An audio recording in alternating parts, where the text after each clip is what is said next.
ஆஹா கல்யாணம் சீரியல்ல இன்னைக்கு என்ன காமிச்சிருக்காங்க அப்படிங்கிறத பார்க்கலாம். ஸோ இங்க பிரபாவ வந்து பார்த்தீங்கன்னா, அரெஸ்ட் பண்ணிட்டு போயிடுறாங்க போலீஸு. இந்த மாதிரி தான் காமிக்கிறாங்க. ஸோ அதே டைம்ல வந்து நம்ம மகா வந்து பார்த்தீங்கன்னா, இங்க ஆஃபீஸ்ல சூர்யாவுக்கு ஹெல்ப் பண்ணணும் அப்படிங்கிற மாதிரி நினைக்கிறாங்க. ஆனா டைரக்ட்டா நாம ஹெல்ப் பண்ணணும் அப்படின்னா, கண்டிப்பா சூர்யா ஏத்துக்க மாட்டாப்ல.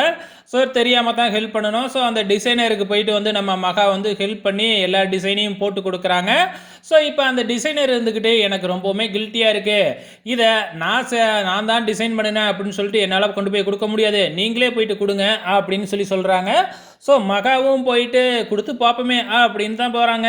ஆனா எல்லா படத்துலயும், சீரியல்லயும் நடக்கிற மாதிரி தான் அத வாங்கி பார்க்காம கூட கிழிச்சு குப்பை தொட்டியில போட்டுறாப்புல நம்ம சூர்யா. ஸோ மகா வந்து பார்த்தீங்கன்னா, ஏற்கனவே ஐடியா பண்ணி ஸோ அத வந்து பார்த்தீங்கன்னா, ஸ்கேன் பண்ணி மொபைல்ல வச்சிருக்கிறாங்க. ஸோ மீண்டும் அத ஒரு பிரிண்ட் அவுட் எடுத்து அந்த டிசைனர் கையிலேயே குடுத்து அனுப்புறாங்க. அப்ப சூர்யா அத வாங்கி பார்த்துட்டு ரொம்பவுமே சூப்பரா இருக்கு அப்படின்னு சொல்லிட்டு அத கொண்டு போய் கிளையண்ட் கையில எடுத்து அவரும் நல்ல பேர் வாங்கிக்கிறாரு.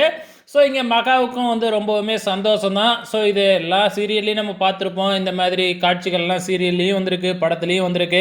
ஸோ அதே மாதிரி காட்சிகள தான் இதுலயும் காமிச்சுக்கிட்டு இருக்கிறாங்க. இங்க வேற பிரபா வந்து போலீஸ் ஸ்டேஷன்ல இருக்கிறாங்க. லாக்கப்ல போட்டாங்க. ஸோ பிரபாவோட பெரியம்மா வராங்க. அதாவது கோடீஸ்வரியோட அக்கா வந்து எப்படியாச்சும் பிரபாவை வெளியில எடுத்துடலாம் அப்படின்னு ட்ரை பண்ணிக்கிட்டு இருக்காங்க. ஆனா அதுவும் முடியல.